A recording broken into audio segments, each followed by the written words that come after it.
times are good, or so you could do this today. Again, if you were in a recession like 2009, it would have been a little bit of a problem. Yeah.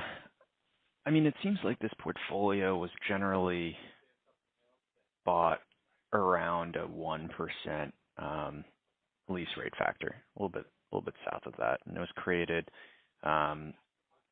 generally around 2015, 2016, 2017. Good. So, you have a couple of years left in terms of your average lease. I think the average lease is expiring for the current portfolio in the next 3 years or so. Okay, so this is where you have to work.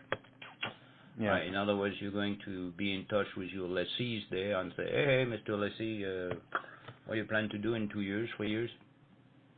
And you read about them also. If they order new planes, is this replacement? Is this for expansion, for growth? I mean, those are the kind of questions you have to ask. How is their revenues? What about the competition that they have? It's you have good rents today, but 2 to 3 years is pretty short in terms of maturity. So you have to start working on it.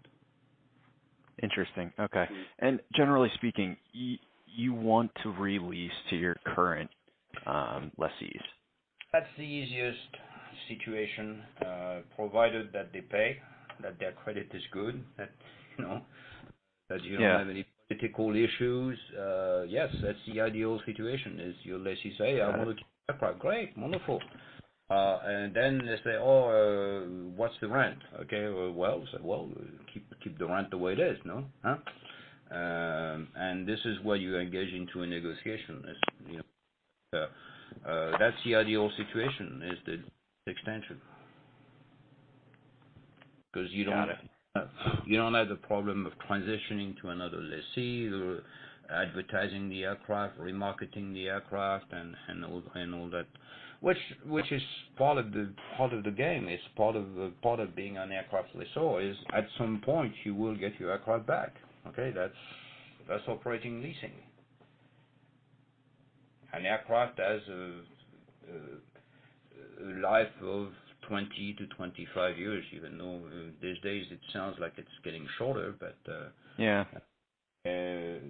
but count on at some point an aircraft will go to about 2 or 3 different airlines at least in its lifetime. Well, you have some airlines like, for example, Air Canada or even Air France. They keep their planes forever. Even Delta keeps their planes forever. In Asia, if it's 10 years, it's considered very old. Okay, so that's a very different mentality. Where are your airlines located? It's predominantly Europe and Asia. Okay. So there's Lion Air's in the mix. Not many kind of big traditional names, but Iberia, Aegean. Aegean is sort of new, and they probably will keep the aircraft. Iberia is part of the International Aircraft Group, British Airways Group, obviously. They tend to keep their airplanes a long time.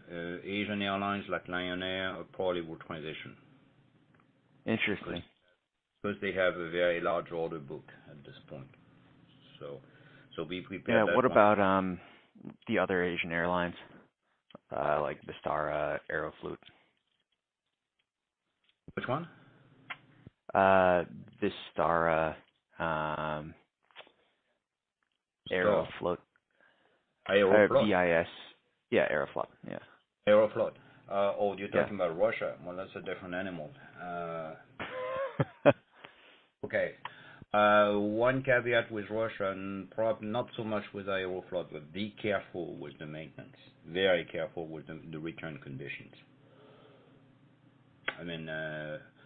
You are aware of the demise of Transaero, which was the number 2 airline in Russia that happened in 2015.